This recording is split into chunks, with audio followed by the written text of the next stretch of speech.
against what is coming to us like a tsunami, the cult, the occult, in many regards, of Islam, which is the worship of Satan.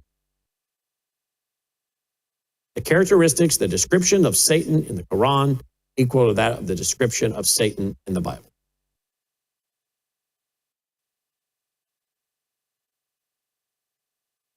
And you watch how many of these so-called churches actually agree with Rick Warren and the Word document. Leif Anderson, if I remember correctly, signed that document. He was at one time the president of the Evangelical Association of America. The National Association of Evangelicals, the NAE, the National Association of Evangelicals. See the word evangelical. What does that even mean anymore? What does the word Christian even mean? Tucker Carlson says, I'm a Christian. Well, Tucker, even the demons believe in Jesus and shudder. You know, a year ago, I said, pray for Tucker that he'll repent or that God would judge him in front of the whole world. Then a few months ago, I said, well, he's had a year. He's gone too far. Now I'm done praying for Tucker to repent. I'm praying for God to judge Tucker Carlson for the whole world to see. Kind of ironic, within a few weeks, Tucker Carlson walked right into the trap. And guess what's happening? And he's being repudiated by many. Oh, yes, I believe God has given over Tucker Carlson to Satan. And you just keep watching, because I think God is using Tucker Carlson to warn the world as God judges him right here in the natural world first. Take care.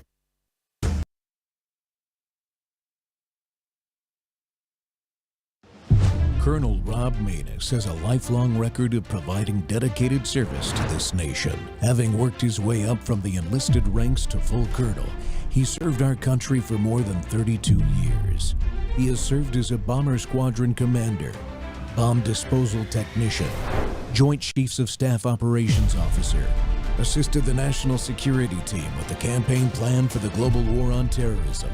He authored the first theater nuclear war plan and served as the vice commander of America's largest airborne intelligence wing. Colonel Rob Maness is a true American hero.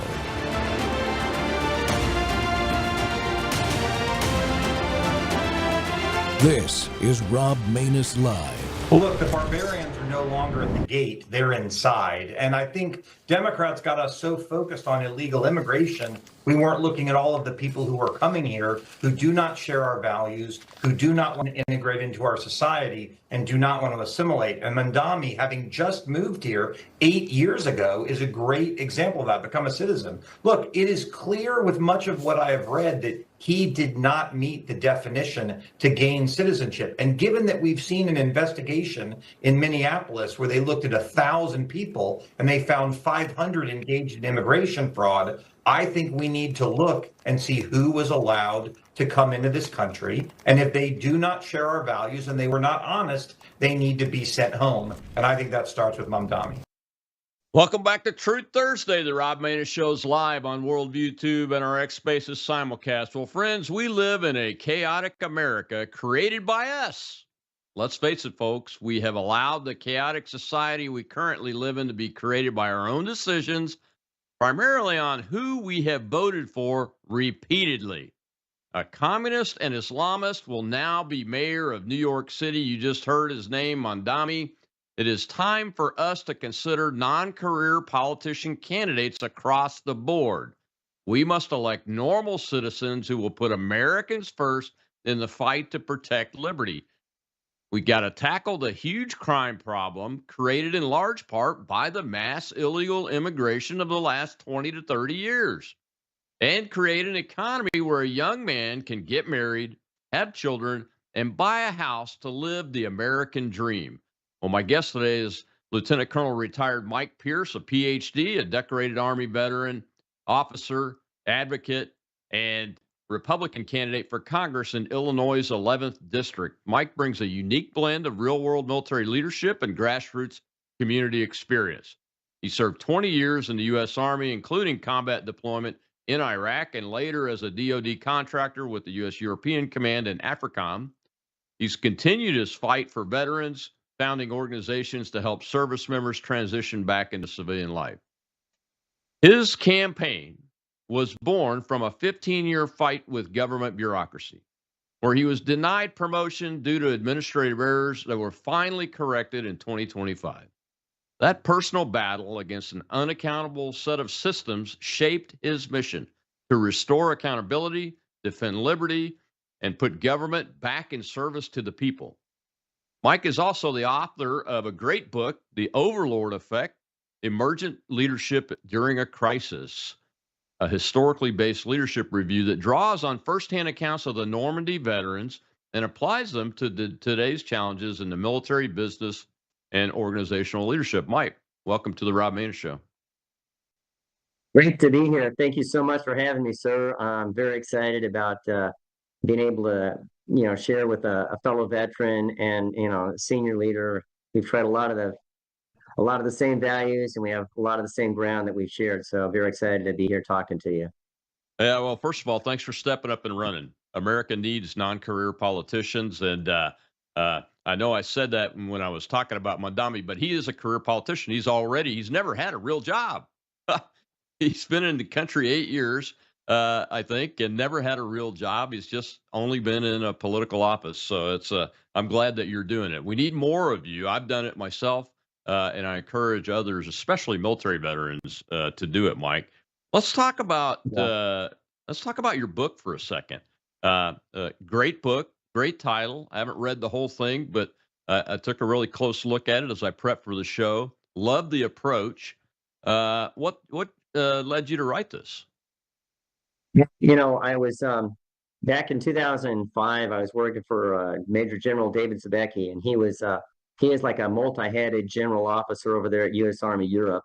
And one of his hats was to be the DoD 60th anniversary coordinator for the Department of Defense. So as his executive officer, he had all of these accounts of veterans that I was supposed to collate for him. And I said, "Hey, sir, you think I could use these on my dissertation on leadership?" And he said, "Well, that sounds like a great idea, Mike." So he was like working for my grandfather. And he ended up becoming the co-chair of the committee, actually. So he was the senior most historian in the Army at the time. Tremendous opportunity, and really it inspired me. And I actually did the dissertation. I wrote it while I was in Iraq for 15 months. And so I was paralleling my own experience with those who had been there 60 years earlier at D-Day and all the different types of situations that they faced. So it was really a labor of love, because at that time there's a lot of DoD veterans from the 60th anniversary who was still around, and I wanted to get it finished, and just so many examples of different kinds of leadership and how we can apply that today in today's world is so important. What are the kind of unique things that you discovered in that process about the different kinds of leaderships from D-Day that can be applied today? Give us a couple. Well, I'll tell you one thing. Yeah, one thing is, and you probably know this just as easily, but fact is there's no one uniform type of style or skill or type of leadership. Different leadership applies for different occasions. A lot of it has to do with, the situation that you're in, what you're bringing to the table, and what you're facing. My study showed people that were just as mundane as maybe a driver in a Jeep that had to make a decision in order to save his comrades, or to make a decision of whether he crosses enemy lines after Patton had sent them south as a diversion, and they were one of the lucky few who were making it back up there. Or it could have been an enlisted guy who was having a knock him out, drag him out with some XO on another line while his position was getting shelled. So many examples of that. Basically, if I could sum it up, was this: people need to be able to step up to the plate, and that's where the emergent leadership during crisis, occurs. And a lot of us have emergent leadership over time, which kind of parallels that, but it's a much more longer, drawn-out process. But in a condensed situation where people have to think on their feet and take a step, when people do rise to the occasion, that triggers a catalyst inside of somebody, and they have a growth, and they're able to perform at a higher level, and it continues if those circumstances continue where they have an opportunity. So they apply themselves and they grow. We had guys who were privates when they enlisted, and by the time of D-Day, they were a company commander leading troops ashore or climbing up the cliffs over at Pontoc. I mean, it's just amazing what can happen in just a few short years with a combination of events and skill sets and circumstances. Yeah, it's pretty, and it's amazing. One of the things that always uh, startles me is when I read about somebody that it just like it popped out like a flower under the situation. You would have never expected this particular individual to be able to do this type of activity and step up and lead in that kind of tough situation. But they do. It happens all the time. Yeah. It's amazing. I think what happens is that we overlook a lot of the people who might be a little quieter in groups. A lot of Hmm. good leaders are kind of rebellious. As a matter of fact, a lot of our Medal of Honor winners, you go and study our Medal of Honor winners, a lot of those guys really displayed very similar, sometimes they're a bit of rebels, but yet their values were right and they were willing to put their lives on the line on behalf of their comrades, and they did extraordinary measures because of that. And so these triggers that are all around people and based on the circumstance and the time. So what we need to do if we want better leaders is put people in more leadership laboratory situations where they can step up and they can learn leadership styles and skills. And at the same time, when they fail, to learn from their failures. And today, you probably well know about, there's too much of a failure is the end of your career and that's it. One strike and you're out approach. And so we don't have the long, drawn out opportunities for people to emerge as leaders. As a matter of fact, General Zabecki said that a lot of your intrinsic people and people who are quieter, introverted people rather, actually make the better general officers. The majority of them are introverts as opposed to extroverts. But if you watch TV, you get the complete opposite picture of that. Yeah, yeah, and even if you watch some of them, I'm an introvert, but I had to train myself to look like an extrovert, as Yeah, I you have to rose train up it. through command levels, especially. You have to train to Right. it. But you can train to it, but still have that instinct that you grow up with and that you're born with as an introvert. That's pretty interesting. The So you've decided to run for office. Have you lost your mind? Well, I know my wife thinks so, and a lot of my friends. Basically, I waited till I got three kids out of college. My daughter's a sophomore in high school now, and I'm a grandfather now. I got three grandkids, and a grandson is amongst them. So the reason I did it was because of them for their futures. And so that's a really big motivating factor. You want to see that your family's taken care of. And I've done that. But what about their future? And what about my grandchildren's future? And what about my neighbors and my community and the culture around me so that they can grow up and be successful and achieve the American dream? So I decided that I was going to go after it. And my wife said, have fun spending your Corvette money because she's not going to let me buy one of those. And I respect that. So I'm about halfway through that, and I'm hoping at some point it won't just be my own funds, but I think that it's worth it to do it. And I'm so inspired when I was a kid growing up by the people who founded our country, uh, all those people down, whether they're in Massachusetts or Virginia or Pennsylvania, they weren't going to the Continental Congress for a paycheck. They're going to Mhm. lay everything on the line, and they're giving of themselves, their lives, their fortunes, and their family in honor on behalf of something called the United States. And today, it seems like virtually everybody has forgotten that. But I am going to honor their sacrifice for us, and I want to continue along in that vein. So to me, it's an honor to continue to serve, as I'm well sure that you're aware of. We're Yeah. called to serve. Yeah, it's my wife would agree with your wife, by the way. The So tell us about Illinois' 11th congressional district. What's the lay of the land there? No, Illinois' 11th congressional is kind of a mixture of urban. It's got the second largest city in Illinois. It's got Aurora, and it's got a bit of what one would kind of term an urban, suburban, western suburbs, which vary from working class, blue collar to several of them are very affluent. Then we've got some rural areas. We've got one rural. We have one real stronghold of a large county included in that. That's a Republican county still. That would be McHenry County.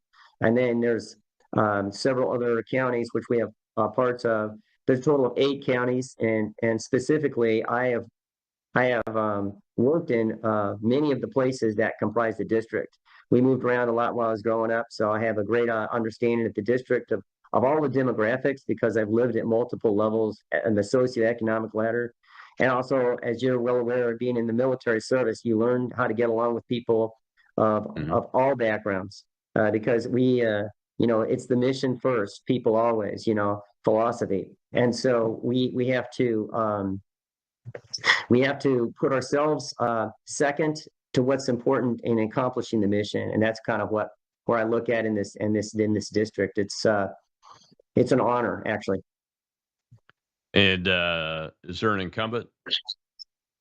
Yes, yeah. His name's Congressman Foster, and he's been in a number of years. However, I think the problem is he's a bit out of touch. He has some demographic challenges amongst like a lot of the Democrats are facing right now, is because he's got several demographics who don't make a majority of the district, but they make a plurality of his voters. And so because of that, he's not able to, he has to kind of pander over to those people on the left. And that pushes him on the more extremes in terms of his voting, and has kind of left our district out in the cold in many areas. That's interesting, man. Yeah, it's politics is a strange business, but it's much like warfare, only hopefully without the violence, although that does spill over occasionally. And we'll talk more about your plans and some of your stances on issues and how that's going to resonate with these particular voters in the 11th. When we come back from this great break, retired Army Lieutenant Colonel Mike Pierce, congressional candidate in Illinois' 11th district. Looking forward to seeing him win. We'll be right back.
You mentioned free speech, which we already know that people are being deported on the basis of not being able to have certain types of speech that this administration doesn't like. I mean, those are things that are happening right now in this country. You're talking about Europe, but that's happening here. Yeah, well, I would remind you that over the course of the last several years, the left in this country has undertaken a massive effort to suppress the speech of conservatives. And to this day, the message from the left is, I think if you don't say what we like, we will engage in violent acts against you. I'll let you and Dan in a second, but let's just. Welcome back to the Rob Maness Show. It's Truth Thursday, and we live in a chaotic country, much to our own doing, much of our own doing and creation, and primarily because of who we vote for and everything. My guest today is retired Army Lieutenant Colonel and PhD doctor Mike Pierce, an author of a great book. Go check it out. Mike, our liberties are really under pressure and have been for several years, especially free speech. Charlie Kirk was murdered in public for practicing free speech, something he loved to do. I know firsthand that he was doing what he loved, and what he not only loved, but thought was the most basic value of American life was to engage those that disagreed with him in a respectful manner. What kind of policies will you pursue as a member of Congress to protect free speech? That's free speech has to do with the freedom of faith, freedom of family to raise your family as you want, and full freedom of expression. And I think that goes with the territory and their understanding that when people talk, you should at least what they've got to say, they should be allowed to, and so we need to safeguard that and not allow free speech to be regulated even when we disagree with it. And that applies secondarily, of course, to our faith. However, there's one thing about speech, real speech, that actually causes problems in terms of calling for people to be attacked or to be killed or to be vilified in kind of ways that we don't. And it seems like people are really going after people who are, particular on our side. Let's just face it. They've been calling. They were calling for murder. Basically, they got a hold of Charlie Kirk just because they didn't like what he had to say. So I would be certainly standing on any kind of legislation that mandates supporting our right to free speech, but not for people to call for speech where there's violence. That hate speech is a very thin line. What's determines as hate speech, because the next time they'll use it against us. So we need to make sure that there's a strong distinction between hate speech and calling for violence. That's super important. So any kind of legislation that goes for regulating, religious faith. There's some religious faiths that I may not agree with, but they have the right to practice them, so long as they're not calling for things that are unconstitutional or that would bring down or prevent other people from exercising their free rights. So those are the key areas that we want to maintain the line on, but at the same time ensure that there's freedoms on those areas. Yeah, my audience has heard me often say that I lament that we no longer have an American Civil Liberties Union that would defend the right of the KKK to march, because our free speech values here in this country really demand for it to work, for us to defend the speech that we most abhor. And it's one thing for somebody to call for somebody to be killed. It's another thing to go out and do it. And I think that's where we need to really draw the line, because if we're not careful, we will continue to pass hate speech laws, which I completely disagree with. I think they're unconstitutional. Look, I don't like what the KKK does, and I don't like what the Black Lives Matter movement says about me and my family and my ancestors and everything.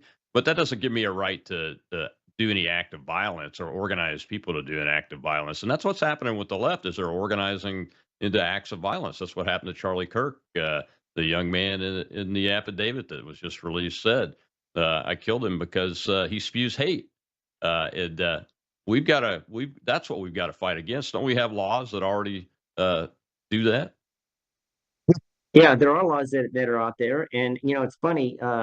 The American Civil Liberties Union seems to have a floating level of where they think crosses the line. There's been a rise in anti-Semitism in America with some of the speech on one side where they've completely turned a blind eye. And there have been numerous acts of aggression towards people who are Jewish. Let's face it, that's what it is. There's Yeah. a lot of anti-Jews out there. But at the same time, there's also a lot of talk about anti-Christians and anti-white. And for a long time, people were saying, "Oh, you're just making that up." But if you just listen to some of the speech and some of the words that they're just the other night, there's been a completely a change in the approach. And so there's hate speech is already there's already laws. If you break the law, you break the law. Why you have to have hate speech on there, added on and piling on? It just seems like it creates a society of the offended. Oh, I don't like what you said. So I'm going to call that hate speech. But it only seems to be applied towards people of one particular bent, whereas the rest of us people who might be on the conservative side might not be getting that kind of understanding or always believed, if you will. So, there's a lot of challenges with that. And the organizations that for so long fight so people could have the rights seem to have vanished. I remember many, many years ago in Skokie, Illinois, the Nazis fought so they could go and have a march through there. And that's a heavily Jewish town, for example, up in the area in Chicago. And they let them do it, because that was their right to express themselves. That was free speech. But at the same time, they didn't burn the place down. They weren't killing anybody. So it seems Yeah. that the expressions have completely gone beyond one point, and now we find ourselves where it's okay to let people attack federal buildings and federal officers. That's not what that's all about. That's not freedom of assembly. I mean, there's so many constitutional rights that people are taking liberties with, but they're ignoring the other parts of it. So it's a real mess. And I'm completely for people's free speech, but I'm not for violating the constitutional rights of everybody else. Yeah, exactly. For instance, the example that's the most recent is the anti-Semitism acts on college campuses. It's one thing for the students to yell about Jewish people, even yell at them and the Jewish kids yell back. But it's a whole other thing to use acts of intimidation, even not even touching people, but acts of intimidation by surrounding them, blockading them into kids into a building. I don't care what side you're on. I mean, those type of anti-Semitic acts for kids to be allowed that to do that to Jewish students, that's the stuff we have to fight against. Not the words and the yelling, but the activities themselves. And I think there's been a line blurred there because we allowed this phrase "speech is violence" to be popularized on the left in this country, and nobody called it out.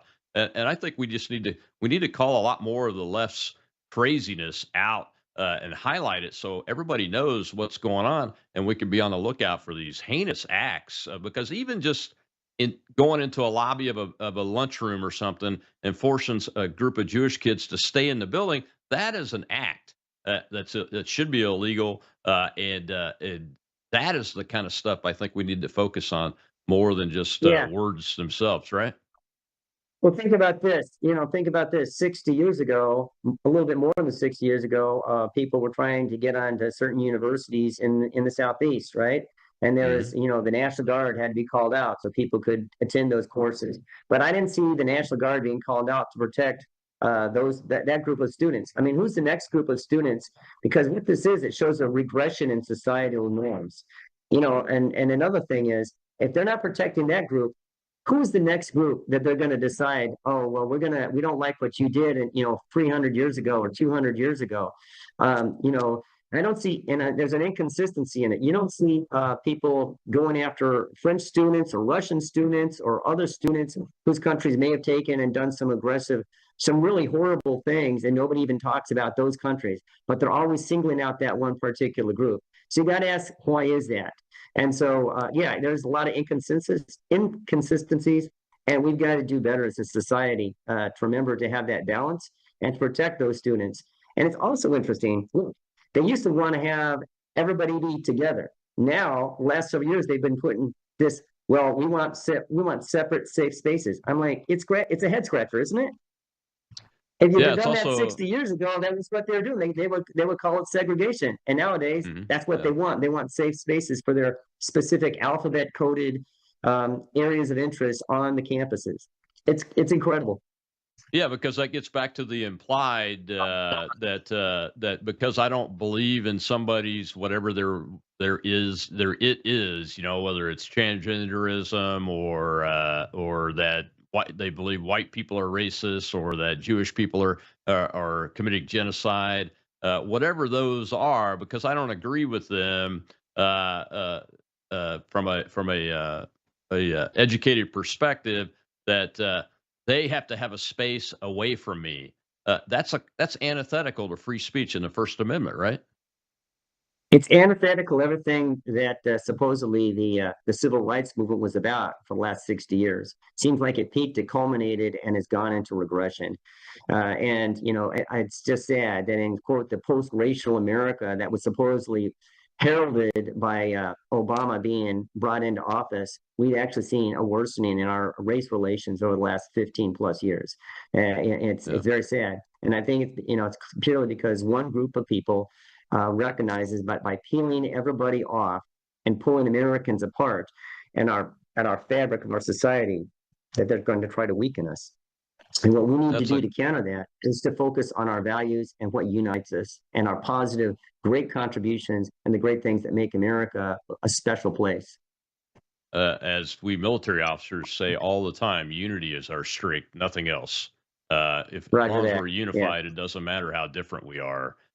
You and I have learned that. I think we need to get that back into our education system, both public and private, as curriculum to teach that. You know, the motto "E pluribus unum" was not something just thrown on the wall to hang up there. It really means what the United States of America is that if we're not unified, then we're fractured and weak, and we could lose this thing.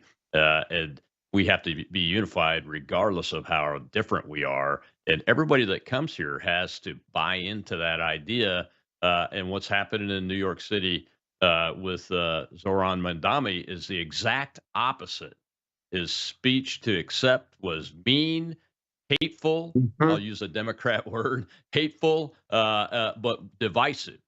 He's a divider, Yeah. like Barack Obama is a divider, and brought racism as a division back to every level of our society, where we had almost come as close to it, I think, as putting that in, back into the dustbin of history for the most part, as we could possibly do it as human beings. And Barack Obama brought it back, and now this Mondami guy, he's going to do the same thing in the city of 9/11. It's unbelievable. It, it is unbelievable, and it's so sad. And you and I both have that background. You know, when people within the Army are different backgrounds, we come together and we're going to do a mission. And when we get people from the Air Force and the Army and the Marines and Navy, we come together and we're purple, we're joint, we're always unified. You know, unity of command is a basic principle of war, right? So Yeah. and as a nation, what's unified us has kept us together and allowed us to grow and be great. And yet people want us to be looking backwards. Well, you can't move forwards if you're always looking backwards.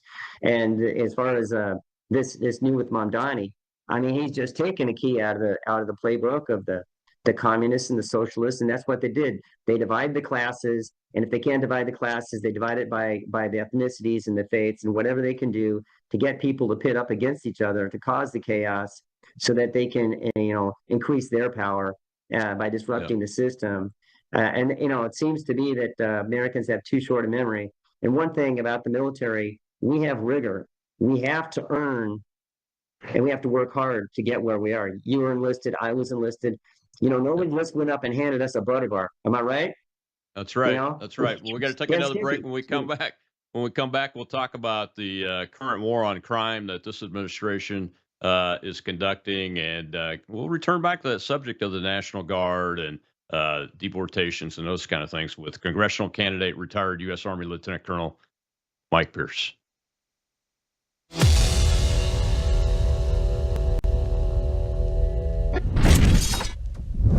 You woke up with a sore throat and a low-grade fever. You know you are getting sick, so here's your choices. You can get sicker and miss work, try to see a doctor this week, or sit hours in a crowded waiting room at urgent care. I have a smarter option for you. Open your medical emergency kit. Match your symptoms to doctor-recommended prescription in your booklet and take the right meds now and get well faster. This is not a first aid kit. It's like having an urgent care in your home. It includes doctor-prescribed medications to treat over 39 medical issues like respiratory infections, strep throat, pneumonia, UTIs, and more. No waiting to see the doctor and no standing in line at the pharmacy. It's right here.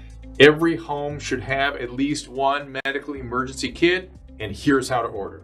Go to worldviewhealthcare.com. Your kit to treat dozens of common and serious illnesses is rushed to your door. worldviewhealthcare.com. That's worldviewhealthcare.com. The emergency kit available at worldviewhealthcare.com. Make sure you don't have to go to urgent care. I got pneumonia. I didn't have to go. I took this last year. Stayed at home, went to bed.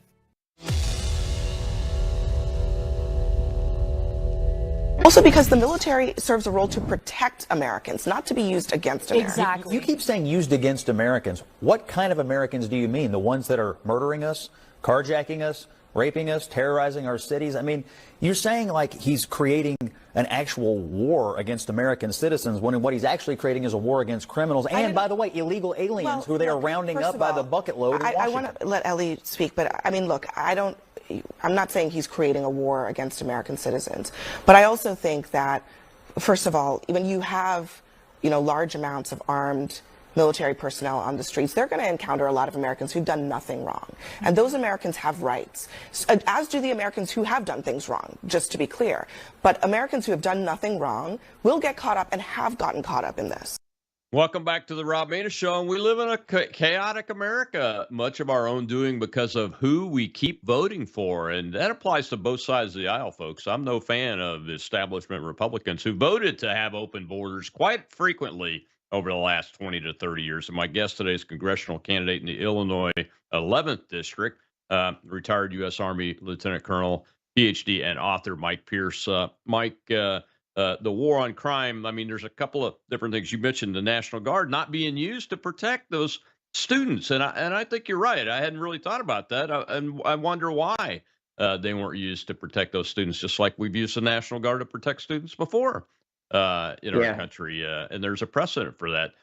And there's a precedent for what President Trump's doing to send the National Guard in to protect federal facilities that are under attack by some of these crazy people on the left and even illegals now are in on this effort, and also sending the National Guard in to help local authorities clean up some crime and take some pressure off of their manpower woes and funding woes and those kind of things. I don't have a problem with it as long as it's done for the right reasons and the right way and legally. Yeah, I mean, number one, with regards to whether the National Guard should have even been called up in the first place, if the local authorities are not able to do the job that's required. If you just take a look at Chicago, the crime rate has been, it's been higher. Just because they saw improvements doesn't mean that it's got the most murders per capita in the United States, much more than LA or New York, even though we're not the highest metropolitan area. But the murders were happening every week, and you have double digits. What's going on? So there's obviously a problem. As far as them going down there and being supportive to the local authorities and rounding up a lot of the illegal aliens, he's followed the law. They're not out there trying to intimidate people. They're doing their job, and then you've got the ICE people are doing their job, and there's a reason for that. And yeah, a lot of people are brought in a dragnet. Maybe they have not committed crimes in the U.S. yet. Number one, about 30% of them have committed crimes in the U.S. So 30% out of that group, and we don't know if they've committed murders. But if you don't, you've got to pick them up somehow. I mean, last weekend we had another couple that was killed by an illegal alien. So my question is, what's the acceptable percentage? Ask a Democrat this: what's the acceptable percentage of murdered people in our state for you? Before we pick up and start asking questions about people who've come here with no vetting. We don't know where they've come from. We don't know if they're terrorists. We don't know their background. At a time when trafficking of persons is at an all-time high, when drug inflow is at an all-time high, when there's terrorists from all over the world coming in here at an all-time high.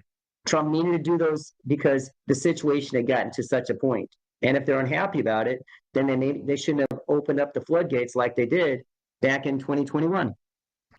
Yeah, what do you hear from folks in your district when you're out talking to them? I was up in New Jersey over the last week, stumping in the governor's race, and several legal immigrants came up to me, one Hispanic and one Asian, and said, "Hey, sir, when you're talking about the things they disagree with us on, make sure you mention that us legal immigrants are the most furious and angry people at the Democrats for letting these tens of millions of illegals come here and take our tax dollars, and that they have already committed a crime, whether they've committed a violent crime or not, it doesn't matter. They've still committed a crime just by coming here illegally."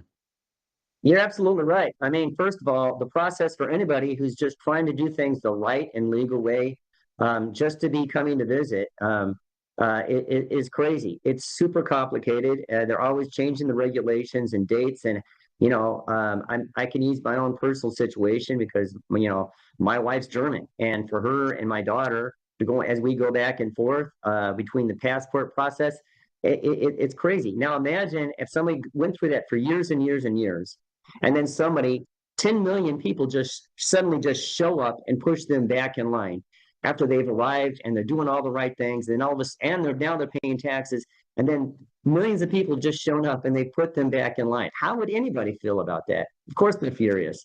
And it gives, if people would think about it, it affects every single person in their community, because it's also giving them a bad name, because other people aren't going to be, taking as much time and thinking about it, and they may not fully understand their situation or their differences.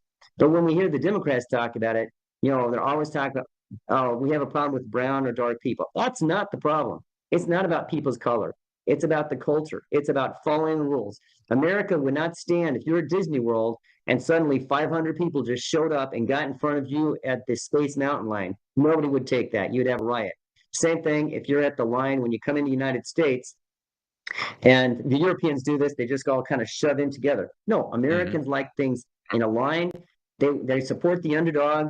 They're all for the American dream, and all of us are immigrants at some point, right? But we want is for people to do it the right way. We're a nation of laws. Why is that so complicated to understand?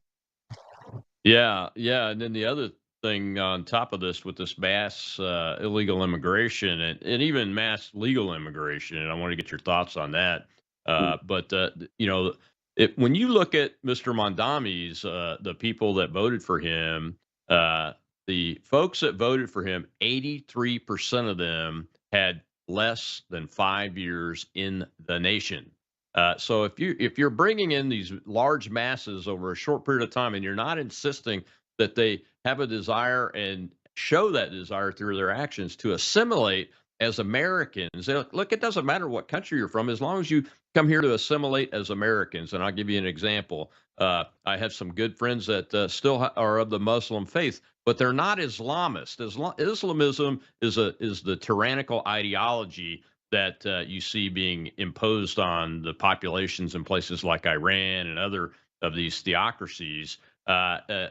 Regular Muslims, if they want to come here and be Americans, they want to be part of American society. They're not going to insist on Sharia law. They want to follow the Constitution. Sharia law is antithetical to the Constitution because they know that they want to be in a place where their kids can prosper and practice their belief system without fear, but also know that nobody is going to try to push their own belief system on them in a violent, an aggressive physical way and make them do it through force of law or anything like that.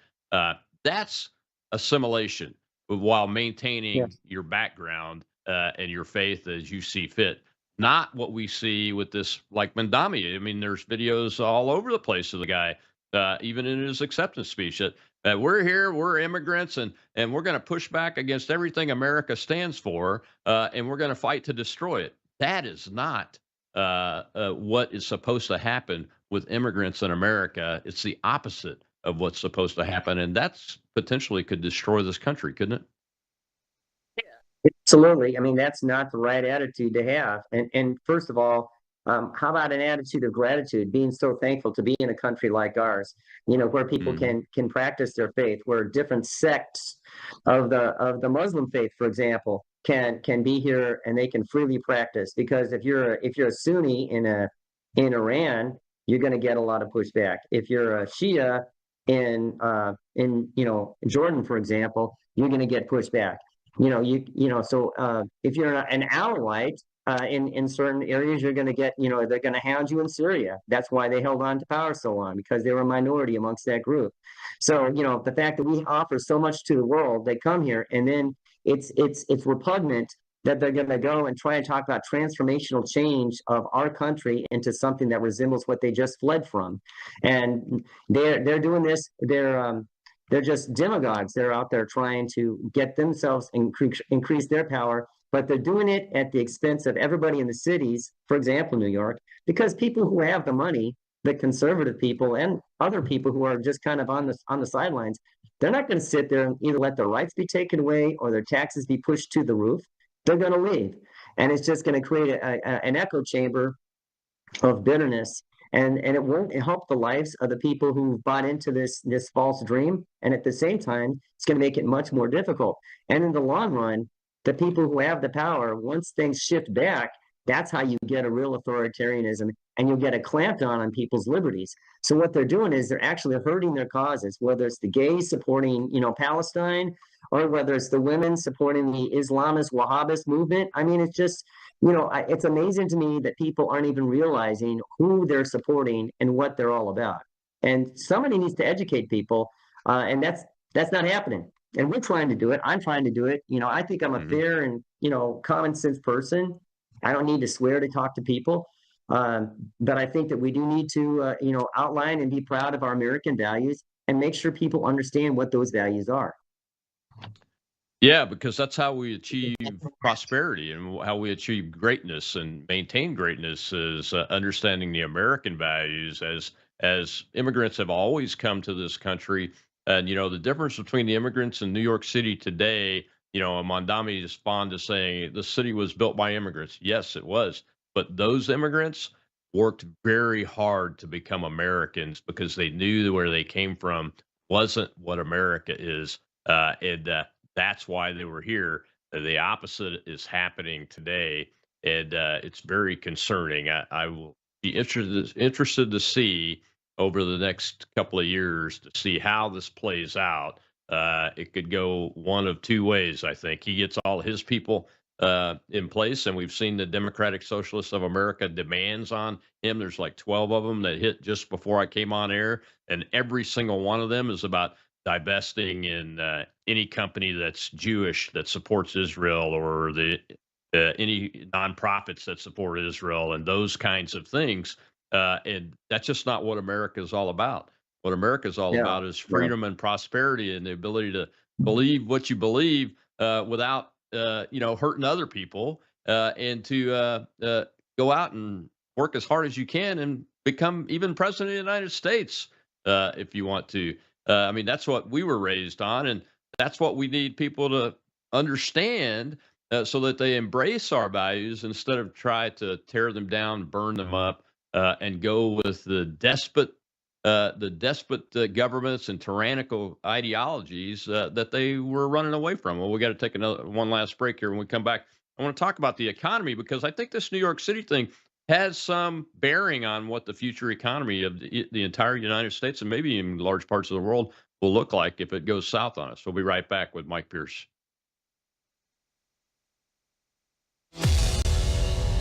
Hey. Hello, I'm Brandon House. I want to thank you for all your support at wvwfoundation.com that helps make possible pushing out 24/7 content for free. Without your support, we'd have to put it all behind a paywall. But thanks to you and your support through our foundation, we're able to push it out for free as a broadcast service and broadcast ministry of WVW Foundation. Please consider going there and setting up an automatic monthly contribution, or go there and make an occasional contribution. If you prefer to support us through the mail, you'll find our mailing address there at wvwfoundation.com. You can also call and make your contribution over the phone by calling 901-825-0652. That's 901-825-0652. Again, all these details are available at wvwfoundation.com. Thank you for your support as we try to help people around the world understand the times through the lens of a Christian worldview.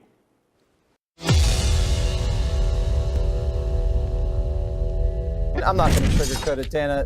Okay. The Democrats had a great night. I want to sugarcoat it a little bit, though.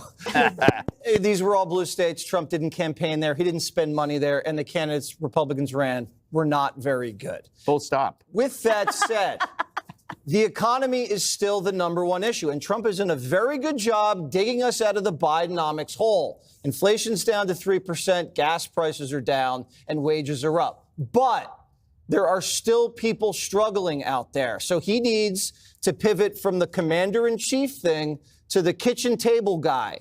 And he needs to do it fast. I understand why he went overseas in the beginning. You got to bring all this money into the country. You got to do these trade deals. It's going to take a little time for those things to develop. But in the meantime, he's got a warp speed power plants going back online. He's got a warp speed housing construction, apartments. You can't even build an apartment in this city because they want less apartments, because that way the rent goes up and the real estate guys get rich.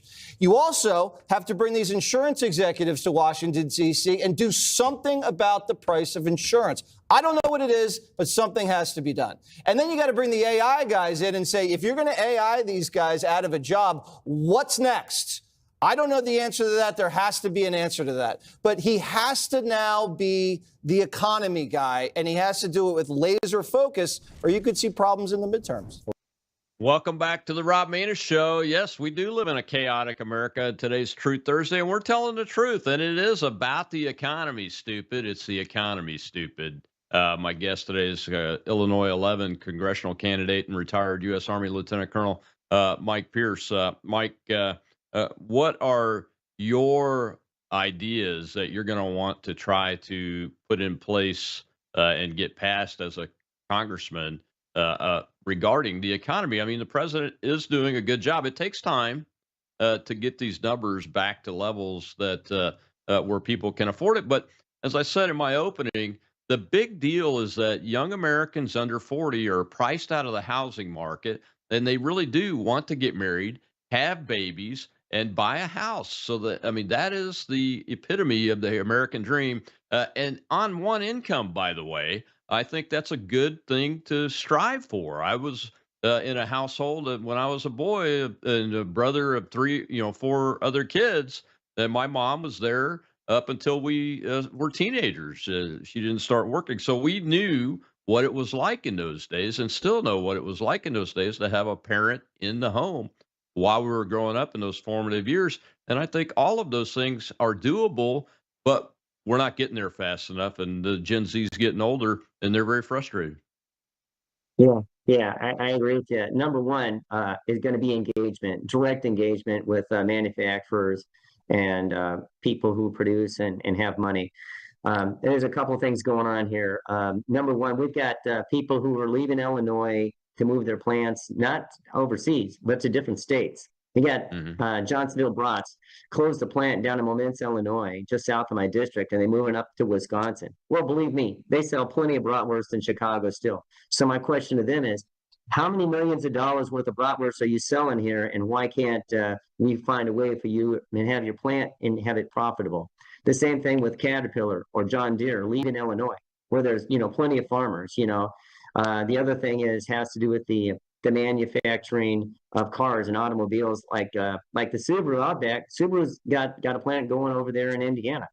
So really, Indiana has more infrastructure, better infrastructure than Illinois. So it's a combination of people working at the state level and at the federal level and contacting these manufacturers and working with them directly and just bringing people to the table. We have a great market here in Illinois, millions of people. It's one of the best markets in the country. You can't tell me that they can't find profitability. Even now, I mean, they're trying to, that maybe the state has too many taxes, and so that needs to be addressed.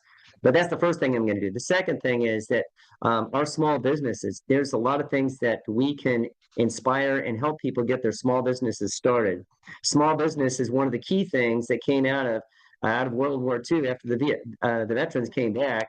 Everybody talks about the GI Bill, but there's also a lot of support with the Small Business Administration. So we need to beef that up. And if you have more small businesses going, then you would have more of an opportunity for people to practice their entrepreneurship. But it's got to be done in such a way that they can make it work and that there's a market, but there's also, it's an affordable thing. So it has to do with what are the price of the interest. For example, if we can give student loans to somebody who goes to college, up to $50,000 or $100,000, and they have no clue of what they're going to do, why can't we have something like that for people who have got a great idea?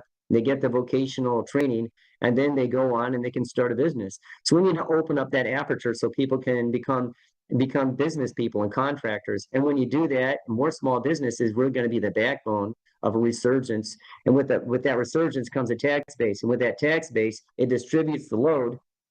And that means everybody's taxes don't have to continually be raised. So the other thing is talking about fiscal responsibility of the programs that are in place so that we're actually having the people who need the disability benefits or who need the SNAP benefits or other benefits that they actually are getting them. My brother's disabled, but guess what? He's getting Social Security that my parents had. So he's on basically a subsistence level. So yet we've got people who come in here, just showed up, and they get free housing and they got enough for their family, entire family. And yet my brother is getting less than he even got in the year 2000 for a housing allowance. So, I mean, thankfully we as a family step up to provide. But those are ways that we can fix that. So tighten up the belt, engagement with industry, open up the aperture for small businesses, and really focus on bringing prices down. And that's where the government says, okay, enough of the taxation. Last week or 2 weeks ago, Kane County, Illinois, they just voted for 5 to 8 cent a gas tax per gallon. Now think about it.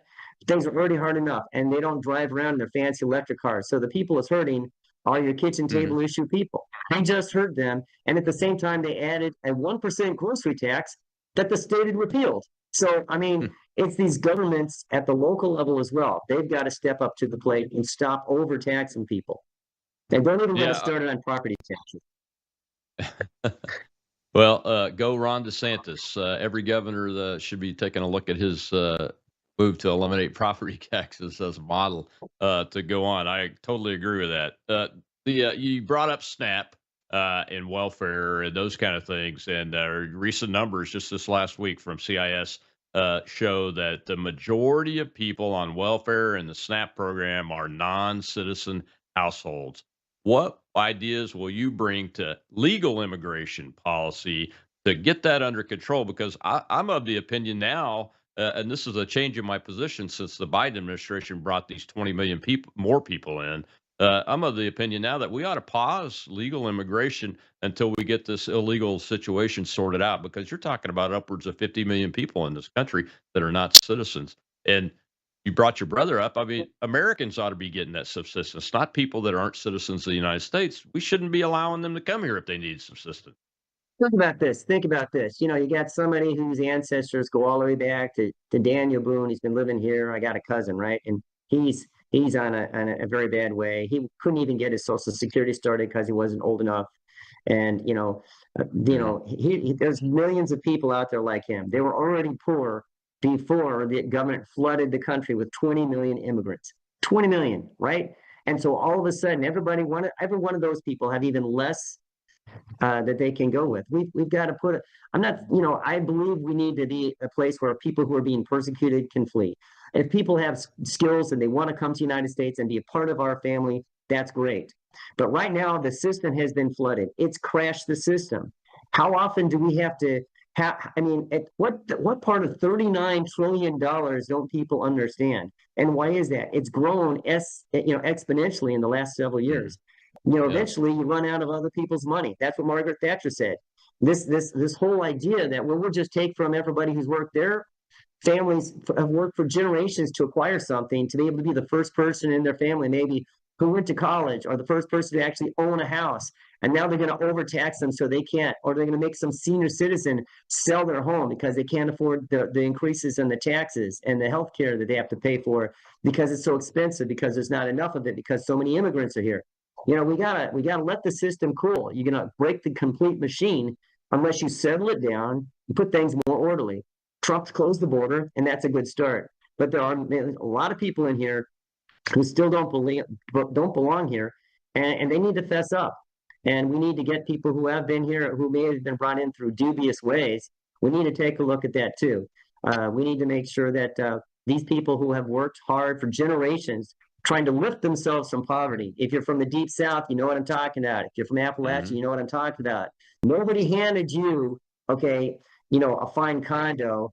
You had to work and scratch your way to the top, and so many people did. And they're just being lumped into the sum of a few people who are billionaires. But the billionaires have tax shelters. Joe and Molly Six-Pack don't. Their home is their castle, and it's being threatened. And so we need to do something about that. We need to step up and fix it. Yeah, absolutely. Well, we got a couple minutes left here. I want to give you a chance to talk about what you want to do for veterans. The president's main veterans legislation, the Access Act, is out there right now. We're trying to get it passed by November 11th. Do you support the president's approach to the Veterans Affairs Department? And how will you try to help that mission? I support the approach. I think we need to, we need to clean up the VA. That's one of the problems that's been going on for years. You heard a lot of cases of it, but the VA is a great institution, and we just need to make it better. I mean, Doug Collins, out there doing the very best that he can, and I'm very grateful to the VA. I had both my knees replaced last year, so they gave you some great care. Unfortunately, the VA has become the catch-all for a lot of things where people are not taken care of and providing opportunities for veterans and the rest of our society. So it, like the others, is kind of becoming crashed. Then there's another thing about the resentment some people have because they never served our country, and they're saying, oh, well, veterans get a lot of benefits. Are you kidding me? Are you absolutely kidding me? They're veterans who've written a blank check to their country for 20 years or 30 years or whatever, or even 2 years. So a country can go on a war of convenience and, well, we'll just go with we'll go to war with the army we have instead of the army we want. Iraq wasn't Pearl Harbor as far as I recall. So, the government is the country, and the country voted the government in. And so when veterans are deployed, we have to honor their service and sacrifice. And that goes on for them, and even if their kids are impacted by it, because only 1% of Americans, that's the 1% they don't talk about. So what I would do as when I would get into office is certainly I would continue to stand. There's a lot of new resolutions that were drafted by the American Legion. I'm a life member of the Legion and the VFW. And so these resolutions are put together every year to improve the quality of life for veterans and their families. So I will be the first in line to support the veterans and their families, and I will do everything in my power to make sure that they don't have to wait till such a drastic thing. Last thing, my dad was a World War II vet. He died in a very sad way, and the only way he could get the VA, the VA to do anything for him was after he went down and had his leg run over by a train there in West Virginia. So is that really where we want our veterans to live by? And how many veterans have we read about who committed suicide because they weren't getting enough help? 22 a day means something. It means something because those are people who gave themselves to this country, and they said, "Oh, well, you haven't suffered enough, or you're not broke enough." Really? Tell that to the 22 a day who killed themselves. Yeah, exactly right. Well, Mike, thank you very much for coming on today and sharing your story and talking about your campaign and the current issues of the day here in the United States of America. God bless you. Thank you for stepping up to serve again. 10 seconds, tell folks where to find you so they can donate. Sure. It's voteforpierce.com. That's the internet site. I also have a Facebook site, Lieutenant Colonel Retired, or LTC RET, Michael Pierce for Congress. And we've also on TikTok and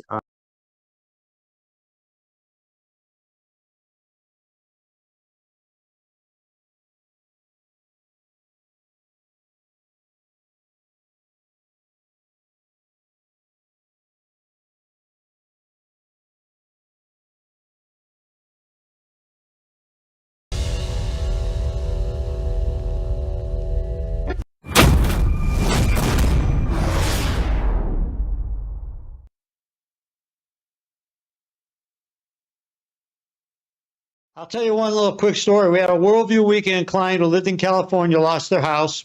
Very wealthy guy. He didn't use Bitcoin. He came over here, drove to Arizona with $286,000 worth of his gold because he had no money and no house available. His bank was shut down because he couldn't have access to his bank account. Was this during the fire? Was this during the fires? During the fire. Didn't have his driver's license. He lost it. The state wouldn't give him a new license because he had no active mailing address. Real mess. So he came to Arizona to buy a house. He's moving everything over. He said, the only thing I got in my possession that I can get liquid with right now is my gold. I gave him a check for $286,000, and guess what? I didn't need his social, his driver's license. Sort of smiled, and I said, I know you and Brandon talked about how this worked, but boy, this is great. I feel good. I got my money. Nobody bothered me, and I'm protected, and it's private. Just simply go to worldviewgold.com, fill out the form, worldviewgold.com. Tonight on the Worldview Report, Democrats score big wins on election night, sending a socialist and an Islamist to the mayor's office in America's largest city, while picking up governorships in New Jersey and Virginia. President Trump has changed his mind about releasing federal funds for food stamps. Germany tells Syrian refugees to go home. The FDA announces a crackdown on fluoride tablets, saying they are making kids sick. And the government shutdown is causing chaos at U.S. airports. And the Trump administration steps up federal use of facial recognition as a form of identifying both non-citizens and citizens. All these stories and more as the Worldview Report begins right now.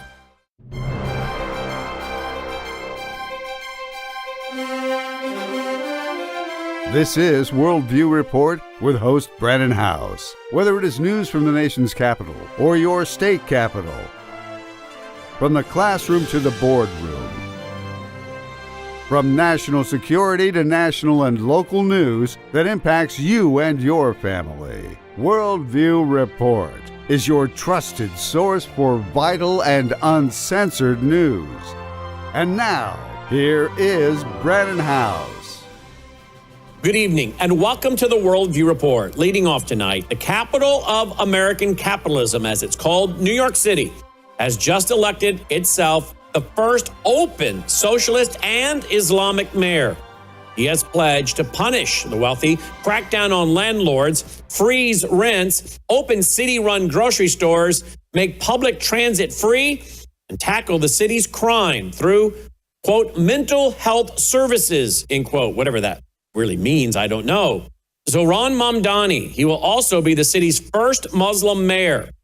New York City's newly elected mayor has repeatedly expressed hostility toward Israel, while also defending Hamas's actions. He has also refused multiple times to condemn the slogan, globalize the Intifada.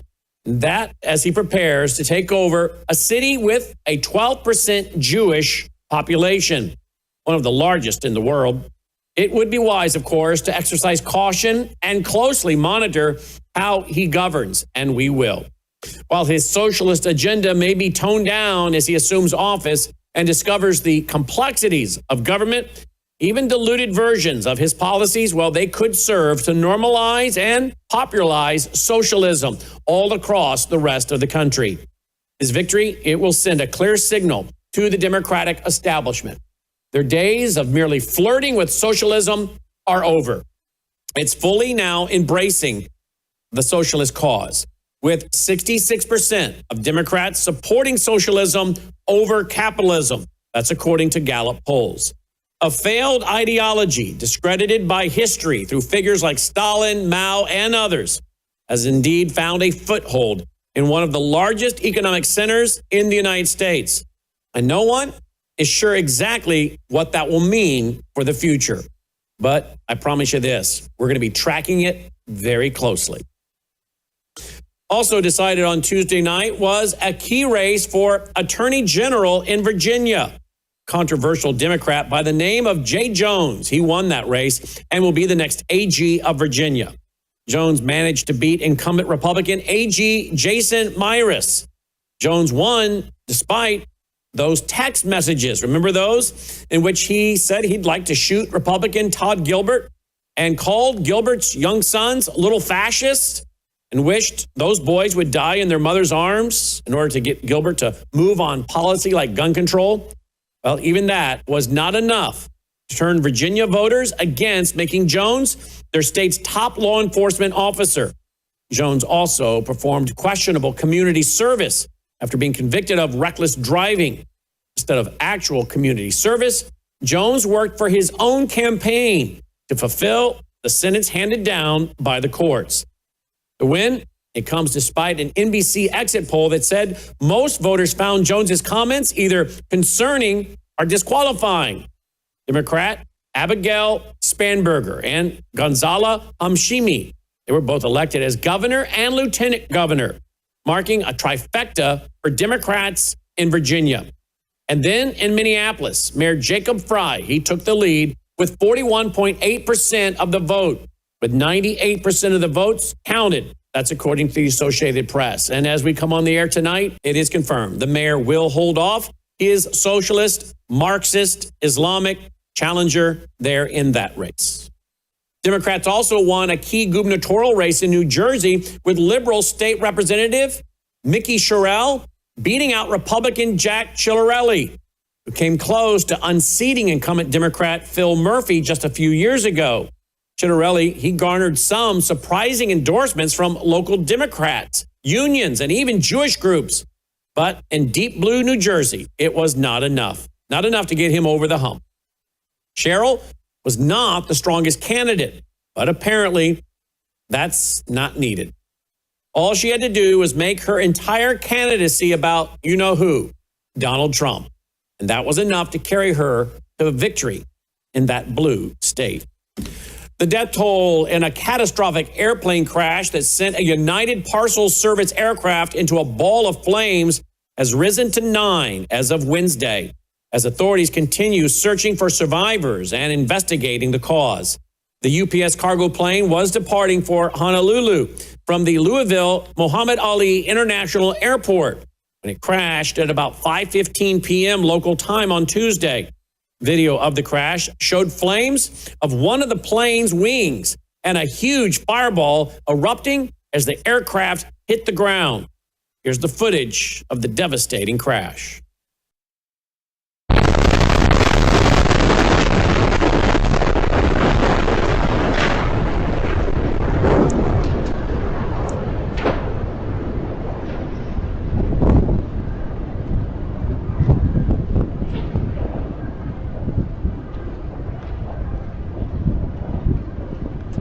Three crew members aboard the plane were killed in the crash, according to authorities. Louisville Mayor's Craig Greenberg, he said at a late-night news conference that 4 fatalities were confirmed on the ground and 11 other people were injured and had to be taken to local hospitals. 2 others were found deceased by first responders at the scene. That's according to Greenberg and Kentucky Governor Andy Beshear. That's what they said on Wednesday. Search and rescue was still underway on Wednesday morning, and at least 16 families at a reunification center have loved ones unaccounted for. Beshear said that fact. The death toll, well, it is expected, sadly, to grow. That's what he added. And on Tuesday night, here's what he said, quote, anybody who has seen the images and the video know how violent this crash is. And there are a lot of families that are going to be waiting and wondering for a period of time, end quote. Our prayers go out to those families. President Trump has declared Supplemental Nutrition Assistance Program, or SNAP benefits, will not be distributed until Democrats agree to end their federal government shutdown. Trump made the announcement after a coalition of plaintiffs urged a federal judge to intervene. In a post on Truth Social, President Trump wrote, quote, benefits for participants in the Supplemental Nutrition Assistance Program, or SNAP, will be given only when the radical left Democrats open up government, which they can easily do, and not before, end quote. The statement followed a filing by Trump administration officials in a Rhode Island federal court indicating plans to use $4.6 billion in contingency funds to partially cover November SNAP payments. Officials told U.S. District Judge John McConnell Jr. that the Department of Agriculture would work with states to distribute 50% of normal benefits to the program's 42 million participants. At first, Trump said he would release the funds at the 50% level. On Tuesday, he changed his mind. USDA officials said that states, well, they're going to need to recode their eligibility systems to process the reduced payments, warning the changes could take weeks or months to implement. Judge McConnell, he scheduled a hearing for November 6th and ordered the government to respond to the motion by the end of today, Wednesday, November 5th. German Chancellor Friedrich Merz has told Syrian refugees to go home or face deportation from Germany, as he insisted that the war-torn Middle Eastern state was safe for them to return. The chancellor suggested that all Syrian citizens without German passports or residence permits should return to help rebuild their country. Speaking on Monday night, the center-right Christian Democrats leader, he said this, quote, the Syrian civil war is over. There's absolutely no reason to claim asylum in Germany anymore. And we can therefore begin with repatriations, end quote. He claimed that a very large portion of Syrians wish to return home. And he added that, quote, we can, of course, in the future, deport those in Germany who refuse to return, end quote. Merz, he was publicly rebuking Joanne Wadelpool, his foreign minister, who suggested during a recent trip to Syria that the country was still unfit for people to return to as a result of intense bombing during the civil war. Germany welcomed about 1 million Syrians at the height of the 2015 refugee crisis, and approximately 1.3 million who are currently living in the country, including 250,000 who were born there. While some Syrians have fully integrated into German society, a majority, well, they do not have residence permits. And instead, they continue to live under refugee status. At the end of 2023, about 712,000 Syrians living in Germany were still classified as asylum seekers. Merz, he said that Germany would be willing to help Syrians rebuild their country. But he suggested a condition of this would be an increase in the numbers returning home. He said, quote, "We know that a very large portion of Syrians want to return. We will encourage this, and we will also help the country to rebuild it quickly," end quote. We'll be right back after this break. Do you appreciate all the free programming we produce here at Worldview Tube?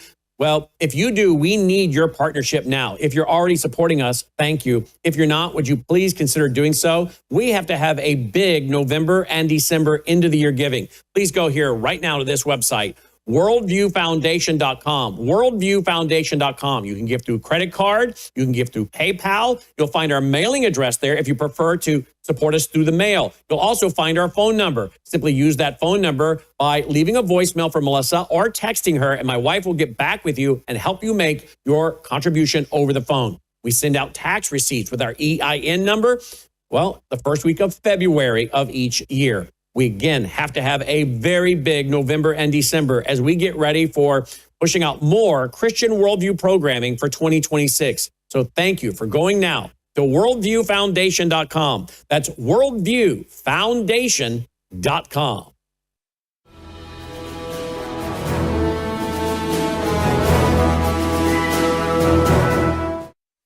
Welcome back from the break, and thank you for joining us tonight and every night. And please do not forget about us in your end of the year giving. Vital, we have a very big November and December for our foundation as we get ready to push out lots and lots of free Christian Worldview programming for 2026. So please do not forget about us in your end of the year giving.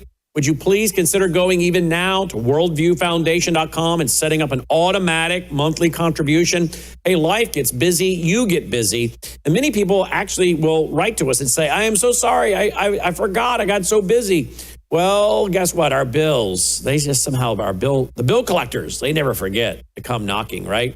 So we need you to be faithful every month in your giving if you can. Hey, look, never think $5, $10 a month isn't important. It all adds up. Please consider setting up an automatic contribution right now at worldviewfoundation.com. Thank you for that. Worldviewfoundation.com. Thank you to those of you that are supporting us already. Thank you. If you prefer to support us through the mail, however, you will find our mailing address at worldviewfoundation.com, worldviewfoundation.com. Disneyland is not such a happy place of late. Disneyland Resort has laid off 100 of its employees as ticket prices for the parks hit what we're told is an all-time high. Workers from all different teams in Anaheim, California, they were let go at the end of last month as the company works on, well, recalibrating the organization. The Disney spokesman said, quote, "With our business in a period of steady, sustained operation, we are recalibrating our organization to ensure we continue to deliver exceptional experiences for our guests while positioning Disneyland Resort for the future. As part of this, we've made the difficult decision to eliminate a limited number of salaried positions," end quote. Disney added that they had overhired when parks reopened as the COVID-19 pandemic slowed down. Its theme parks, well, they serve as a key economic driver for the Burbank-based media and entertainment giant. In the past year, the company's divisions, that includes, by the way, theme parks, cruise lines, and all kinds of resorts and spas in Hawaii, well, it accounted for nearly 60% of Disney's total operating income. In other news, the LA Times reports that the government shutdown is beginning to cause more sustained delays at airports across the country due to a shortage in air traffic controllers that could, in fact, get worse as the busy holiday travel season approaches. airport interruptions have been largely sporadic, but this weekend was the worst for air traffic control staffing since the shutdown began last month. The Federal Aviation Administration reported on Friday that a surge in call-outs among air traffic controllers had left at least half of the 30 busiest airports across the country understaffed, leading to widespread delays. Two of Southern California's busiest airports, Los Angeles International Airport and San Diego International Airport, well, they experienced average flight delays of at least an hour. That was on Sunday. And it might be just, of course, the beginning as the government shutdown heads into its second month. At the same time, travelers preparing to fly to spend time with loved ones around the Thanksgiving period. Transportation Secretary Sean Duffy said in an interview on CBS Face the Nation that it's only going to get worse. Nearly 13,000 air traffic controllers have been working without pay for weeks, resulting in high levels of fatigue and stress among staff. That's, of course, tasked with keeping the skies safe while wrestling with personal financial pressures. The U.S. Food and Drug Administration has announced a nationwide crackdown on unapproved and potentially risky fluoride tablets. They're being sold for children, and they're warning that many have been in circulation for decades without proper review or authorization. In a notice issued to manufacturers, the agency told companies selling the, fluoride drugs that it plans to remove unapproved products from the market. The regulators wrote, quote, "We are providing this notice to allow your company time to assess your products and take appropriate corrective actions," end quote. According to new FDA analysis, ingestible fluoride pills and drops that are prescribed in order to supposedly prevent cavities, well, they have been used in the U.S. since the 1940s, but they were never formally approved. While the analysis found the products may help reduce tooth decay and permanent teeth, it also determined that there is no proven benefit for younger children. The agency also highlighted several health risks, including tooth discoloration and potential harm to gut microbiome. The FDA stated, quote, "Overall, out of an abundance of caution, it would be prudent to limit use of ingestible fluoride drug products to children age 3 years and older who are at high risk of tooth decay," end quote. That includes children with a history of cavities or limited access to fluoridated water. That's what the agency said. The move, it comes as part of President Trump's Make America Healthy Again initiative, which seeks to reevaluate longstanding public health practices. Health Secretary Robert F. Kennedy Jr., who oversees the FDA, said, quote, "It's scary that these products have been used for decades without approval. Today's action raises public awareness, informs medical professionals, and builds on President Trump's commitment to make our children healthy again." Well, now it is time for our nightly Worldview Report commentary. Biometric Update reports that the Trump administration quietly erased a Department of Homeland Security policy on facial recognition from its public website, while deepening its embrace of the controversial technology, including a multi-million-dollar contract with Clearview AI. That's a company legally barred from selling its software to law enforcement agencies in the state of Illinois. The ban stems from a landmark settlement under Illinois' Biometric Information Privacy Act, a 2008 law that requires informed consent for the collection of biometric identifiers such as fingerprints or facial scans. The American Civil Liberties Union and other advocacy groups, they sued Clearview AI back in 2020, arguing that its massive database of photographs, scraped, by the way, from social media platforms, violated the privacy rights of residents. The resulting settlement, it blocked most businesses and state or local enforcement agencies in that state of Illinois from using the technology, but did not block federal agencies, including the Department of Homeland Security and Immigration and Customs Enforcement. Meanwhile, ICE, they have deployed a smartphone tool called Mobile Fortify, which lets agents scan a person's face or fingerprints during street encounters, all to verify identity and immigration status. Internal ICE documents state that persons photographed are not given an opportunity to decline collection, even if they are U.S. citizens. Procurement records show ICE issued a purchase order to Clearview in September of 2024 for forensic software services with a ceiling of about $1.1 million. A year later, which is this past September 5th, agency was awarded a follow-on contract with an initial obligation of $3.75 million toward a total value reported at $9.2 million. That award, it coincided with ICE's Midway Blitz. That's their large-scale immigration enforcement operation across the Chicago area, and it continues to this day. Independent reporting found that ICE now holds, quote, at least $3.6 million worth of contracts, end quote, with Clearview to provide software capable of matching names, social media profiles, and other personal identifiers. Federal contract databases also list Clearview agreements with the FBI, the U.S. Army, and the Marshal Services, along with Customs and Border Protection. That does it for this edition of the Worldview Report. As always, thank you for tuning in and supporting the broadcast at worldviewfoundation.com, worldviewfoundation.com. Till next time, I'm Brandon House. May God save America. Take care.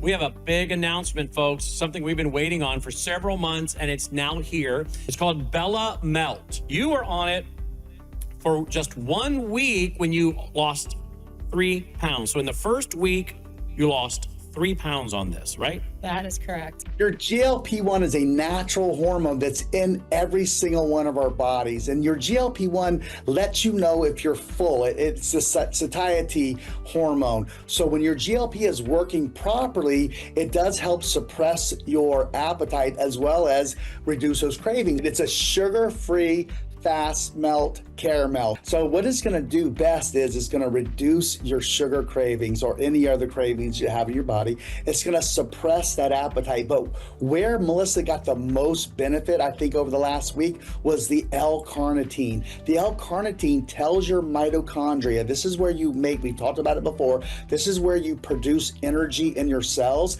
It actually tells those mitochondria to burn fat for fuel. We're noticing other people losing up to 7 pounds in the first week. 4 pounds has been about the average. As you lose weight and as you take these Bella Melts, it's going to help lower that blood sugar in your body as well. All the information is there. MelissaHouseBG.com, MelissaHouseBG.com. Just now introducing for the first time Bella Melt with GLP-1 Fast Action. July 6, 2005. This is Tom Harper. Man figures plankton stopped his rare cancer.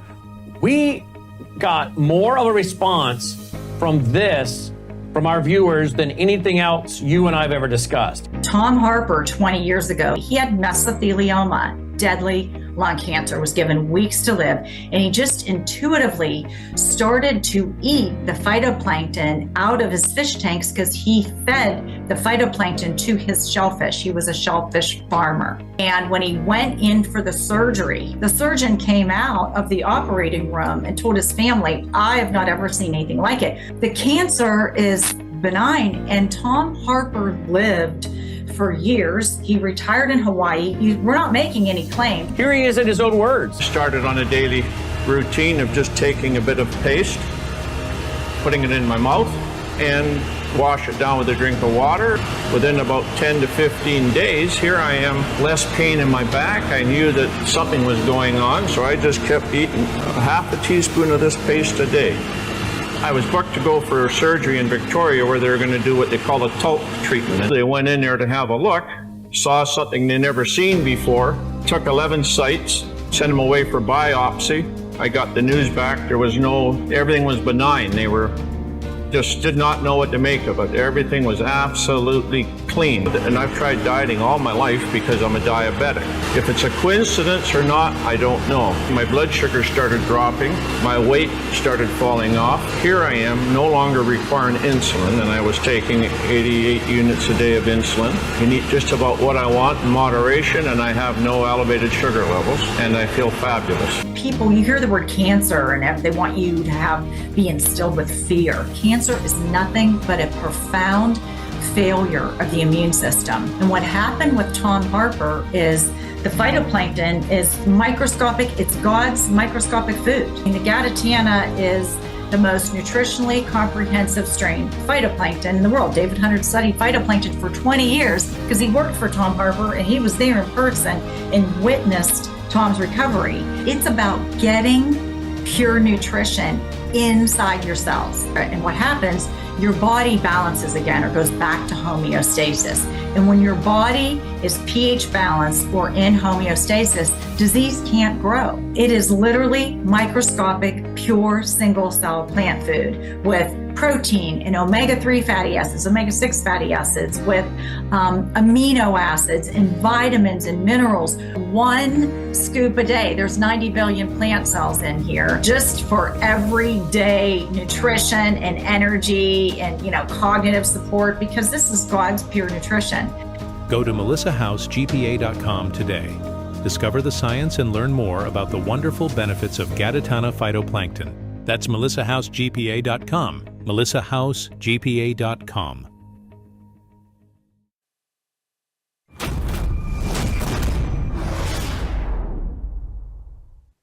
All right, welcome to Code Blue. This is Dr. John and Brooke. It is November the 5th, 2025. It's hard to believe it's already November. This year 2025 is going by quickly. So we have, we're going to talk about this report that the McCullough Foundation has put out, and it's the what's causing autism. And this is, it's been it's going around social media, being viewed hundreds of thousands of times. And so with that, Brooke, you want to talk a little bit about it, then we're going to run the video. Yes. When the other day when we all watched as Kennedy and the others came out and talked about Tylenol being a key component, it felt a little unsatisfying. It may be that Tylenol plays a role, but what we all have come to believe over the course of the last, 5 or 6 years, just looking into this deeply, is that there is most definitely a connection between the ramped up amount of injections that a little baby receives early. And we've known this, we've seen this, and it just did not feel right. It, like I said, felt completely unsatisfying. I'm not saying that the report that they came out with is not true. I'm just saying I don't feel like that's the biggest picture or the biggest part of the picture. And so Dr. McCullough, as he always does, clear thinking, has been looking at this.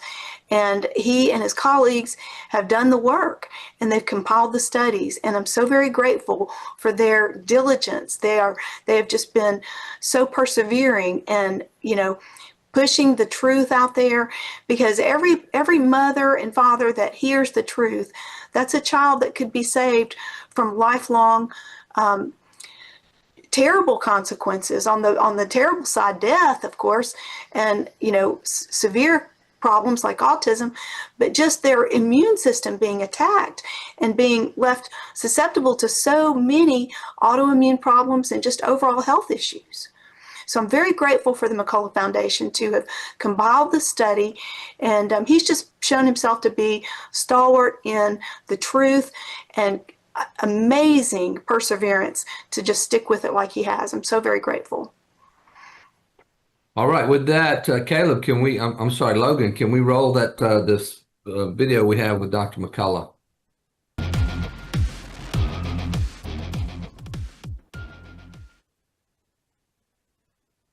Welcome back, everybody. Autism spectrum disorder is now estimated to affect more than 1 in 31 children in the United States. And one of the biggest goals of the MAHA movement is curbing that number. Now, one foundation fighting to help these kids is the McCullough Foundation. And joining us now to talk about all of that and more, he's world-renowned doctor and chief scientific officer at the Wellness Company. He's also the author of the new book, Vaccines, Mythology, Ideology, and Reality, an absolute must-read. Dr. Peter McCullough, thanks so much for being with us. Thank you. All right, sir, this landmark study by the McCullough Foundation, tell us what you found. You know, this is the first major evidence-based update since the 2004 Institute of Medicine report on the topic of childhood vaccinations and autism. 82% of information in the McCullough report is new information since 2004. That's the first point.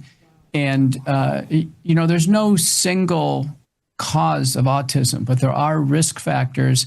We did find that the largest and most dominant and also modifiable risk factor is routine childhood vaccination in susceptible children. Now, what makes a child more susceptible would be being a premature baby, having older parents, siblings with autism, babies who have in utero exposure to drugs that moms take, and usually serious drugs like antipsychotics, anti-epileptics, antidepressives, not Tylenol, by the way. It's not, that essentially has been ruled out. What we're really left with is the fact that a big battery of vaccines has been given. It's exploded since 1986 when the manufacturers were giving liability protection. And now 12 studies show in today's world, a child born today who's healthy remains healthier with no vaccines whatsoever. Wow, that's amazing. All right, so a lot of Yes, I'm really appreciate the fact that he has brought this report out. Dr. John, I know you've looked a little bit closer at it. What are your thoughts? Yeah, so we're talking about autism spectrum disorder here. So this is, you know, as Dr. Peter McCullough says, there's no single factor that causes autism. It's a multifactorial, you know, disorder. I mean, there's no one knows exactly for sure, but what this study has shown here, and this is, as he said, as Dr. McCullough said, this is new information that's been brought together the first time since 2004. And you know, back then, Dr. Wakefield was part of those investigations, and he's part of these studies as well. And so, as Dr. Peter McCullough said, there's 12 studies that pretty much show that your child is healthier if they don't take vaccines. And so, does that mean that if your child gets a vaccine, they're going to automatically get autism? No. But what it does, these are showing just different risk factors in general, and the possibility of increased risk of autism spectrum disorder if you get a childhood vaccine. Certainly, you know, in the study shows, certainly if you have some risk factors already, such as premature babies tend to have a higher increased risk of autism after vaccination, as well as children from older parents that get vaccinated, siblings with autism. If siblings have autism, there's going to be an increased risk of autism of the children of another sibling, especially with multiple childhood vaccines. Mothers taking drugs during pregnancy, and not just any drug, but pretty powerful drugs that we know that are risky for the fetus. For example, antipsychotics, antidepressants. You know, these are some medications that many times mothers can't stop taking during pregnancy because they have to have it in order to maintain their mental abilities. But we do know that there's risk factors in taking these medications. But and so it's further risky for these babies to get vaccinated because they could develop autism. So yeah, so we're thankful that, you know, Dr. Peter McCullough, this is you know, he is very much a research affiliated medical doctor and scientist. He has more than 650 publications in the different medical journals. And, you know, before COVID, he was a very esteemed academic physician. He taught medical students. He was, you know, really part of the inner circle, so to speak. You know, he was invited to go speak at Harvard and at different places. You know, he's a cardiologist, but also has very much knowledge base in renal disease as it affects the heart.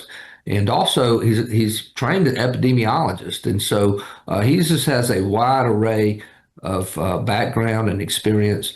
And of course, during COVID, he came out and treated COVID patients. You know, he had early intervention protocols, and that, of course, got him pretty much on the blacklist. And then, of course, when the COVID vaccines rolled out, he was very skeptical of the mRNA technology. And I believe he was one of the first that came forward and said, you know, that these mRNA vaccines are not fit for human use.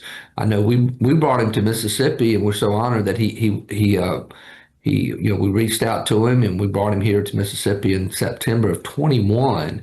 And, you know, if we go back to that point, this was the time when, you know, all of our so-called health officials, state health officers and people throughout the government, the American Medical Association, all the you know, medical boards and et cetera, were pushing the mRNA vaccine, not just for adults or older people, but this is when they started to push for pregnant women and then soon thereafter children.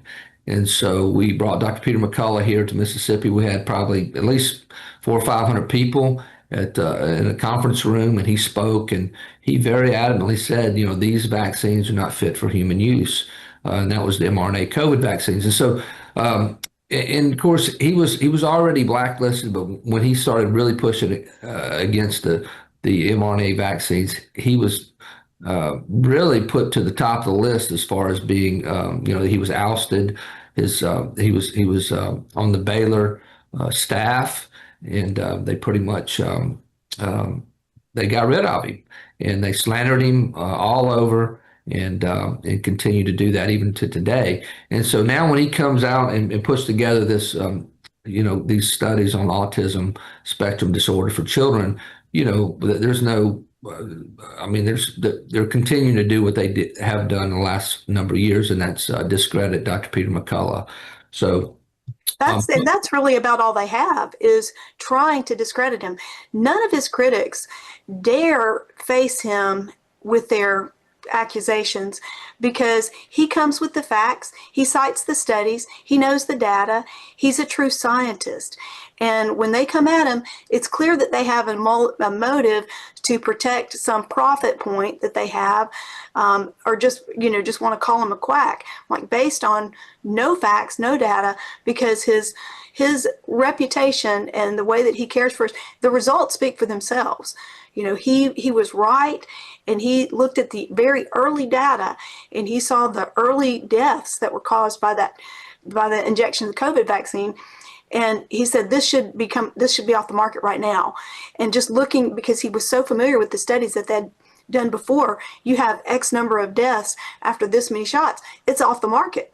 Why are we not pulling this off the market? So he was initially very confused as to why they kept pushing this product out, regardless of the numbers of deaths that it had caused. Right. All right, we're going to take a break, and we'll be right back. So stick with us, and we're going to talk some more about this. So be back in just a moment.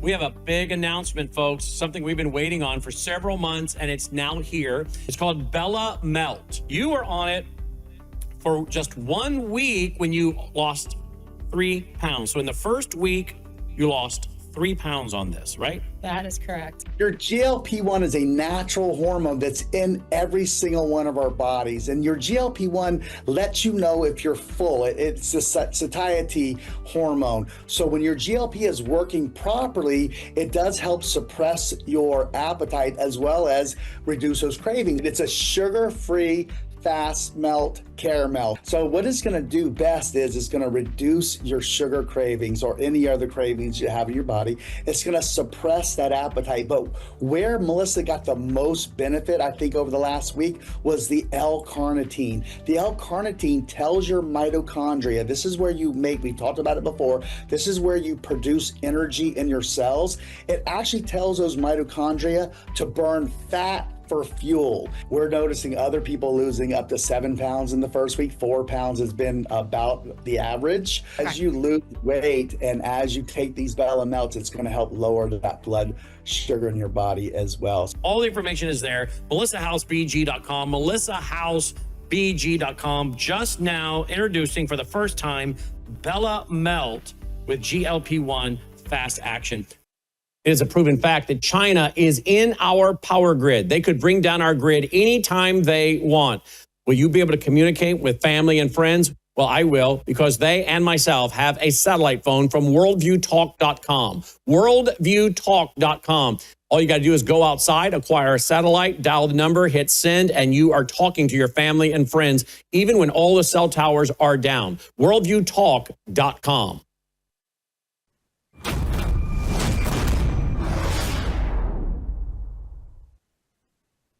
All right, welcome back to Code Blue. So we're talking about the autism spectrum disorder study that was done by the McCullough Foundation here recently, and they definitely found out that there is a risk factor for multiple vaccinations of the children, that it can cause autism. So this is huge, and so these studies are, people are looking at this. I mean, it's circling around on social media, getting hundreds of thousands of views.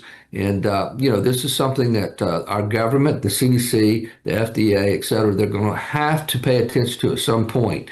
And, we know that from just throughout COVID and the mRNA technology that the pharmaceutical industry has captured the FDA and the CDC in the past. We're praying that Kennedy, the new Secretary of Health and Human Services, can push forward and get things exposed. We know he wants to. It's a balancing act. If he's not careful, they will group together, band together, politicians, that is, senators, representatives, et cetera, and will try to oust him. And so he has to walk carefully. But reports like this that come out through the McCullough Foundation and others, when public awareness is key. And because it's really what we're praying for. We believe that if the politicians will get on board, we have heroes out there like Senator Ron Johnson and others. We have Dr. Joseph Ladapo in Florida, the Surgeon General. He's been a proponent for to have full disclosure of what's happening with the mRNA COVID vaccines. And so we're just praying that more people get involved, because ultimately, childhood vaccines are a big deal, and we do want them to be looked at very closely.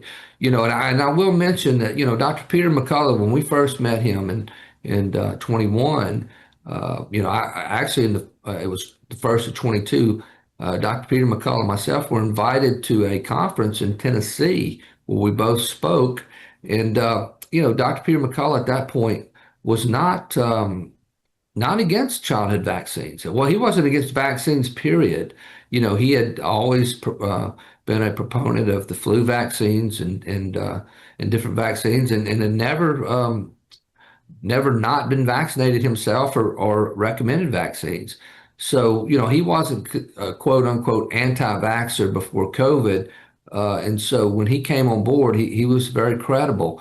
But I think like Brooke and myself, as COVID, as we saw what happened with COVID and the mRNA vaccine, we became, we looked into it further. You would think, me being a doctor, I would have some reservations with vaccines, but we're